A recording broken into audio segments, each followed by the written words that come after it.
Park residents have a problem with Mayo Clinic shuttles. I'm KIMT News 3's Anthony Monzon with why they're asking the clinic to keep it down. And we have a chilly night ahead, but a cool sight in the night sky. I'll be talking about the partial lunar eclipse and what you need to know. You can't run out the game clock on this one. This virus will find you. Public health officials are concerned tonight about Minnesota's COVID surge. We're looking at the toll it is taking on state hospitals. KIMT News 3, coverage you can count on. This is KIMT News 3 at 10. Thanks for joining us for KIMT News 3 at 10. I'm Katie Lang. First tonight, residents of Rochester's Kutsky Park neighborhood are speaking out about a noisy disruption in their area.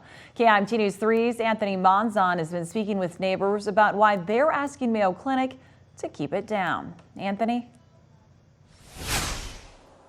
Well, Katie, I'm going to try to keep my voice down because this is one of the few hours Kutsky Park residents say they can get some rest without the rumble of Mayo Clinic buses passing by them. Now, for the last several months on end, those shuttles have been rounding this corner here on West Center and 11th Street to loop back over to St. Mary's Hospital. But residents say it's affecting their health and they want the clinic to cut it out.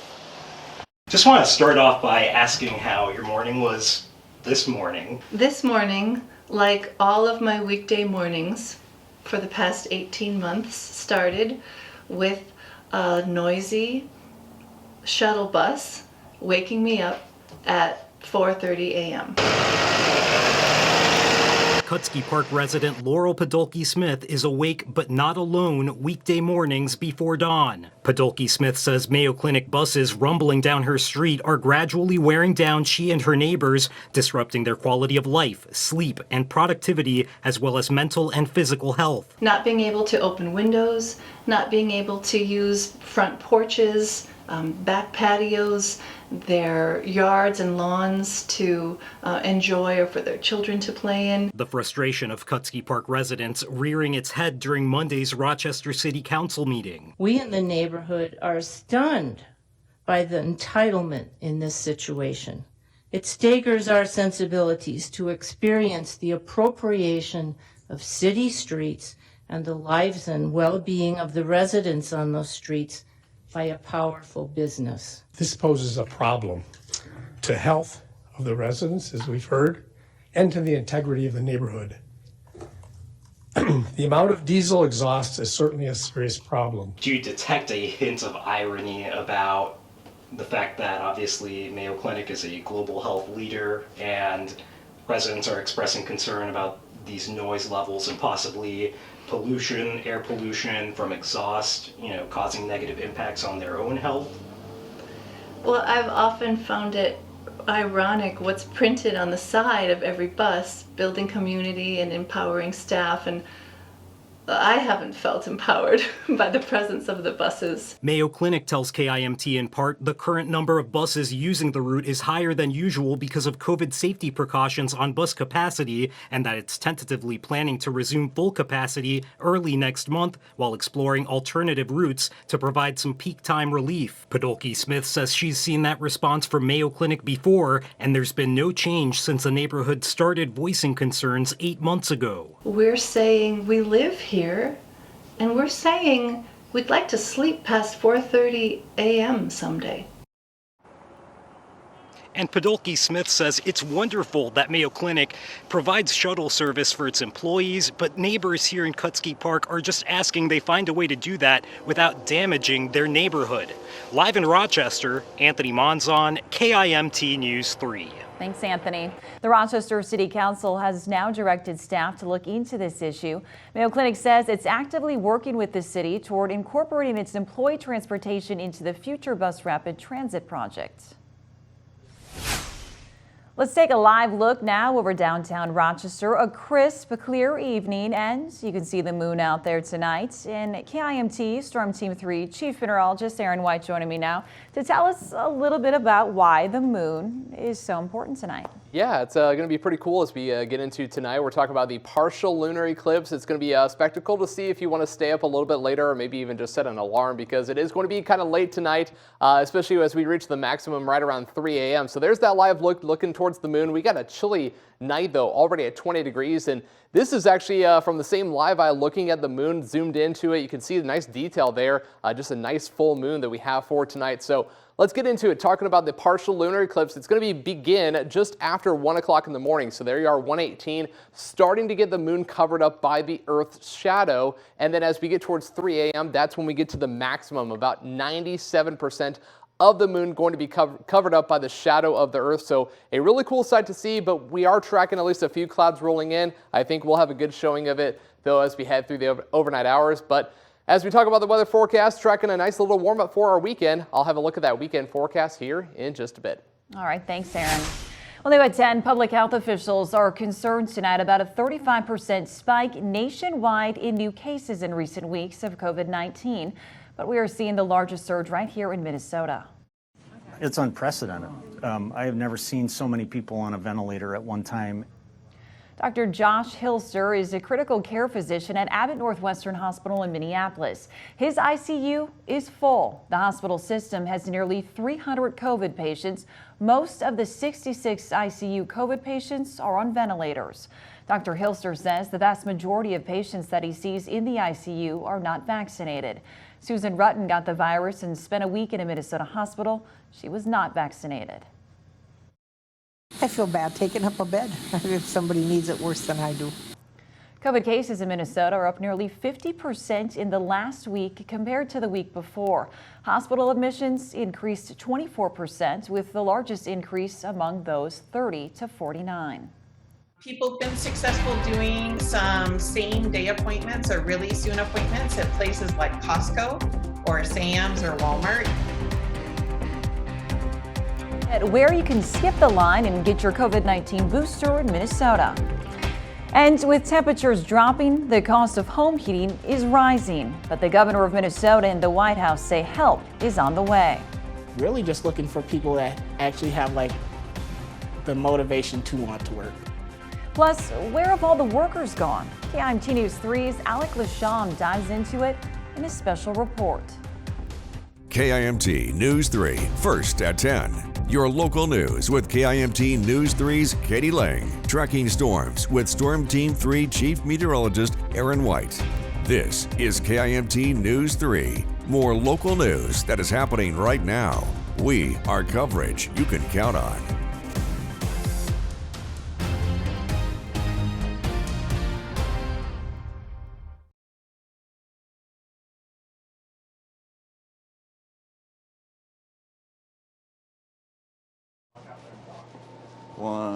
One, two, three, four, five. Sweet. Sounds good.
New at 10, the return of holiday get-togethers may make some think the pandemic is behind us, but we're seeing numbers that we haven't seen since before a vaccine was available.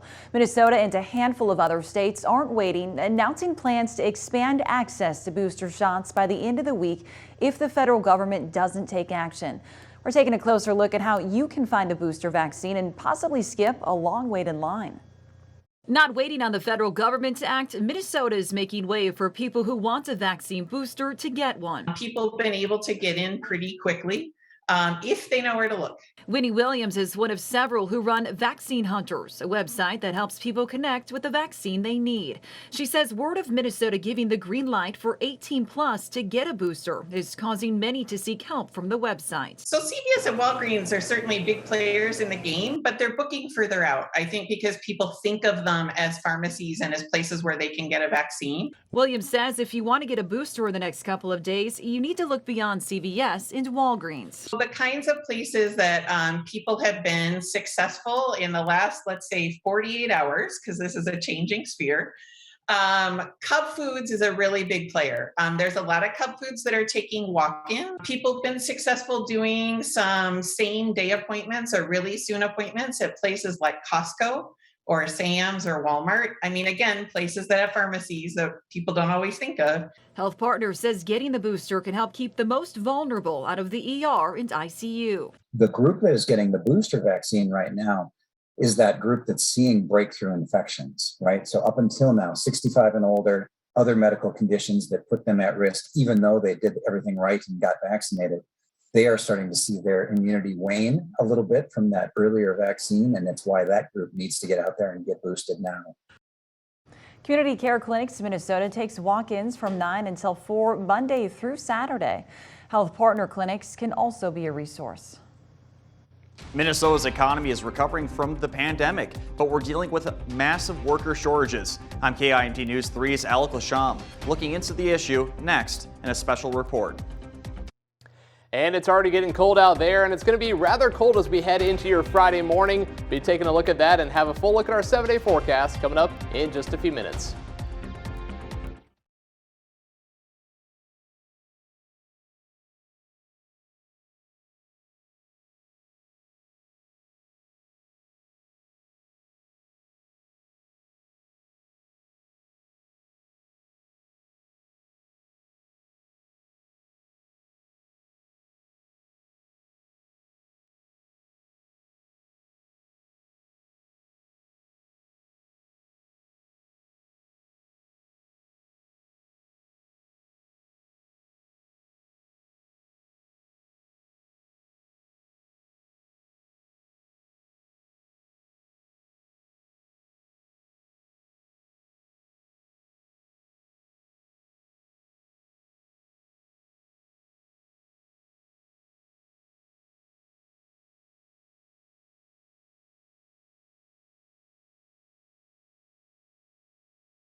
New at 10, today's jobs report by the Minnesota Department of Employment and Economic Development shows the state is still adding jobs, with over 21,000 jobs added last month. KIMT News 3's Alec Lasham joining me now live in studio. And Alec, you're taking a look at how Minnesota's economic recovery is actually impacting the Med City. Yeah, Katie, it's impossible to miss the hiring signs around town. Maybe you've had to wait a little bit longer for your fast food order, or maybe you have noticed it's not business as usual at your favorite shop. Minnesota's economic recovery has been one that has impacted industries, leaving some Med City businesses asking for help. What would normally be an average Tuesday at a South Rochester Papa Murphy's quickly turned into chaos after one employee showed up for work. Store manager Sean McMorris was the only employee facing down a flurry of orders. I had like 30 tickets at one point just up in the front by myself, man. It was just hectic, man, like that. And we had to shut down our online orders, shut down our call-in orders, and just physically just have everybody come into the store and just place orders in the store because we were just so backed up. Because of the short supply of workers, McMorris says 2 employees operate the store daily. So really, we're just really short-staffed here, man. And it's really down to like 2 people until like 4 o'clock here daily for us here. The kids are coming in, they're at school, so we can't really ask for much for them. Staffing shortages have been a big issue as Minnesota continues to climb out of last year's recession. Minnesota Department of Employment and Economic Development's Labor Market Information Assistant, Cameron Mocht, says job vacancies were at an all-time high this year. Every industry in the state has almost record level amounts of demand. We saw over 205,000 job vacancies in the state in the second quarter of 2021. That was the highest number that we've ever recorded by at least 60,000. However, Minnesota recorded its lowest unemployment rate since the onset of the pandemic last month. So where are the workers going? Express Employment's professional search recruiter Brad Trahan says he has noticed one industry in southeast Minnesota that has rebounded the most. Our manufacturing in southeastern Minnesota is pretty strong. They really are. And when you talk about manufacturing, you're talking about steel production. You're talking about CNC opportunities. You're talking about all kinds of different manufacturing. Trahan says despite solid job numbers, it is still a struggle to find people to work. But it's still quite the challenge out there to find people that truly want to go to work. I mean, when I say that you go to work, if we find something for you, don't do a no-call, no-show on day 1 or day 2, An issue McMorris says has driven staffing problems at the Take and Bake store. It's like the work shortage for everybody right now. It's just nobody's really wanting to work for us here. They come and fill out the applications 1 or 2 times and work for 1 day, quit for us, and they're just pushing on everybody else. With work vacancies expected to continue, McMorris wants to remind people employees are doing their best. We're just trying our best out here as much as we can. We're trying to stay open as much as we can for the people here. We love taking orders, making pizzas. Trahan also recommends businesses with staffing issues implement employee retention practices, maintaining a dependable workforce for the future. Katie? Thanks, Alec. The state of Minnesota has recovered 71% of the jobs lost, while the private sector has regained 74%. Let's switch gears and take a live look over Highway 52 tonight. It is officially below freezing out there tonight. It's chilly, folks. Ooh, We're joined now by KIMT Storm Team 3 Chief Meteorologist Aaron White. And Aaron, what are you tracking? Yeah, definitely some of that cold out there tonight. We already have temperatures down around the lower 20s. The real feel, if you step outside right now, feels like it's 12 degrees. So, yeah, a little shiver, right? It definitely is a cold night, and it's going to be a cold morning as you head out the door tomorrow. We are looking at temperatures to be into the upper teens for overnight lows with not as far away. We got 20 right now in Rochester and Mason City, and 21 degrees there in Albert Lee. You factor in the wind west at 5 to 10 miles per hour. Well, it feels like it's down into the lower teens, and we are already down to 19 in Dodge Center, Owatonna, 18 for you in Forest City, 21 degrees Charles City, 20 in Osage. The wind, thankfully, isn't too bad. It's light, 0 to 10 miles per hour, but even just a subtle wind is giving us that real feel of 12 in Rochester and Preston, 20 in Osage, 11 in Mason City. So it is going to be a cold night and cold as you're heading out tomorrow morning. Around 21 degrees, maybe some upper teens out there. 39 for our high. We're going to warm up nicely because of a south wind at 5 to 10, maybe up to 15 miles per hour by the afternoon. Still chilly day overall, but at least a touch better than it was today with that high near 40. And as we go through Sky Tracker 3 for the rest of this evening into tonight, We are looking at mostly clear skies through the late overnight hours, so good news considering the partial lunar eclipse that's going to maximize right around 3 a.m. So looking at mostly clear skies across the board, clouds to our west, and these are going to be higher clouds, so it shouldn't obscure the view of the lunar eclipse too much until we get towards tomorrow morning. It's going to be over by then, but we are looking at some thicker cloud cover moving in by sunrise and a mix of clouds and sunshine for tomorrow. More sunshine, I think, by the afternoon, and then clouds will return going into the start of the weekend. So for tonight, mostly clear, at least for most of tonight, and temperatures rather cold, 17 degrees. That real feel down around the lower teens, maybe even down to about 10. And then for tomorrow, mostly cloudy with a high around 39 for your Friday as we finish off the work week. 7-day forecast where the weekend is always in view, showing highs back to near the middle 40s on your Saturday. Some of us could even do better than that, especially in northern Iowa, maybe some mid to upper 40s, but then doesn't last because we are tracking a cold front coming in for Sunday. That's going to knock our high from 38. We'll be down into the 20s later in the day. On our way down to 15 degrees. Chance for some snow showers, not expecting accumulation, but with the snow and some of that wind, it's going to be very windy as that cold front's moving through. It's going to knock us down to 28 degrees for a high on Monday, and then back to the 40s before Thanksgiving. New tomorrow morning on Daybreak, spending time outdoors has been proven to reduce stress, which may be higher than normal during the holiday season. KIMT News 3's Alex Dieter speaks with a Mayo expert about the benefits of getting outside. State lawmakers made a stop in the Med City today, what it means for the future of a deadly intersection. Plus, the average price of turkey and all the fixins is expected to be higher than last year. Now we know exactly how much we'll be forking over.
Mic check 1 2 3. Mic check 1 2 3.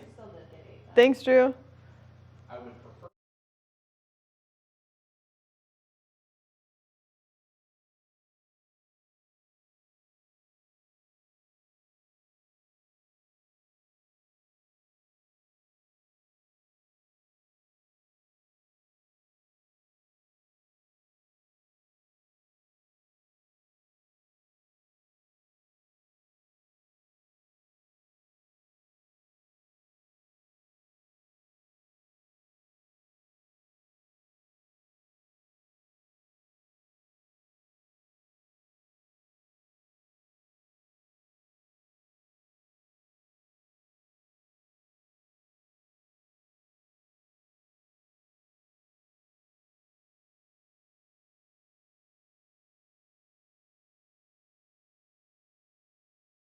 Heating your home may be more expensive this winter as the pandemic causes energy prices to rise. The White House is offering relief to those that might have trouble paying their utility bills.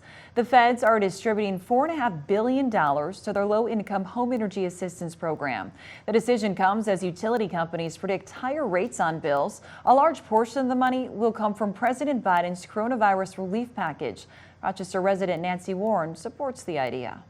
I think it's about time that they start helping some people out. They've been helping out the rich for how long? And there are people that can't afford their heating bills, and they need help. Governor Walz joined the leaders of several other states on a call earlier today, announcing the funds will be made available to vulnerable households. The Senate Capital Investment Committee is continuing its bonding tour across Minnesota, making some stops in the Med-City today. One of the projects touched on was the realignment of Highway 14 at the County Road 104 intersection. Another project discussed, building a new materials recycling facility. Senator David Senjum says this will take recycling to a whole new level. The whole idea of that Rochester being an innovative city itself, be it in medicine or so many other ways, is now becoming more innovative in this energy area. So very innovative, very cutting edge, and frankly very important as we move towards a clean energy future. The committee wrapped up its tour today, making some stops in Casson, Dodge Center, and Zumbrota. The tour will continue in January. Well, we've been reporting on the high cost of Thanksgiving feasts this year, and today the American Farm Bureau Federation actually put a price tag on it. The average price for the traditional holiday dinner is up 14% from last year. Among the increases, turkey up 24%, pumpkin pie mix up 7%, and sweet potatoes up 4%. Coming up in sports, teams took the field for some semifinal high school football action. We'll have a look at some of those teams advancing in the state tournament next.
We have one more week of high school football here in Minnesota. KIMT News 3 Sports, Mary Peters joining me now. And Mary, you were in Minneapolis earlier today, so how was it getting to watch the teams live in action? Yeah, Katie, it was such a fun environment. Everyone was so excited, and games started for us at 11:30 this morning, so we were there all day. Crowd was pumping. It was a blast. And local teams took the gridiron in the hope of extending their postseason. So let's get right to that semifinal action, starting with Leroy Ostrander taking the field against Kittson County Central. The Leroy Ostrander Cardinals came out hot and did not slow down. Tanner Olson finds a hole and barrels into the end zone, tacking on another 7. And let's just add 7 more to that one as quarterback Chase Johnson jumps over the defender. Kittson County Central just could not stop the Cardinals. And take a look at Johnson. Here he is again, weaving through defenders, breaking tackles all the way to the end zone. The Cardinals get the win 49-0 to advance to the 9-man championship game a week from Saturday. In Class 2A, the Chatfield Gophers took the field against Barnesville. Short pass to Levi Eichenbrock. He breaks a tackle and finds the end zone. Barnesville scores first. Chatfield has an answer, though. Take a look at this rainbow pass to Isaac Erding. Touchdown Gophers. Chatfield inches closer to another touchdown. And another big play. Take a look at this one. Cole Johnson jumps up to grab that pass. This was a close one at the end. The Gophers scored a touchdown with just over 2 minutes to go in the game to get the win 22-18. They will take the field a week from tomorrow in the championship game. The Casson-Manorville Comets took the gridiron against Becker in Class 4A. Becker scores first. Quarterback Ryan Bengstein finds Logan Eisel in the end zone. Touchdown Bulldogs. Casson-Manorville inching closer to the end zone. Take a look at Brooks Buchanan. He runs it to about the 5-yard line. And right on the next play, the Comets are ready to score. Quarterback Matt Donovan on the keeper. He gets the touchdown. Comets tied up at 17. With 21 points in the fourth quarter, Casson-Manorville comes away with a big win, 24-20. Comets advance to the championship game. That one kicks off a week from tomorrow. Heading across state lines, the West Hancock Eagles took the field against the Grundy Center Spartans for the Class A state championship. The Eagles were crowned state champs with an undefeated season, getting the win 19-14. This is West Hancock's 4th state championship and 2nd title in just 3 years. Aaron? Good stuff. Thank you, Mary. As we look at our forecast for your Friday, as you're heading out the door, it is going to be on the chilly side, down to around 21 degrees. Some of us into the upper teens, but that real feel down in the lower teens. So definitely bundle up as you're heading out the door. We do rebound into the upper 30s by the afternoon, thanks to that south wind at 10 to 20 miles per hour. So definitely not as windy as the last few days. But heading into the weekend, got a high around 44 degrees on your Saturday. Tracking a cold front that's going to bring the chance of snow showers, some more wind, and yes, some more cold temps as we kick off the next week. All right. Thanks, Aaron. And thank you for making us your choice for local news. We look forward to seeing you again tomorrow morning at 4:30 for Daybreak. We'll all be back here tomorrow night at 10. Good night.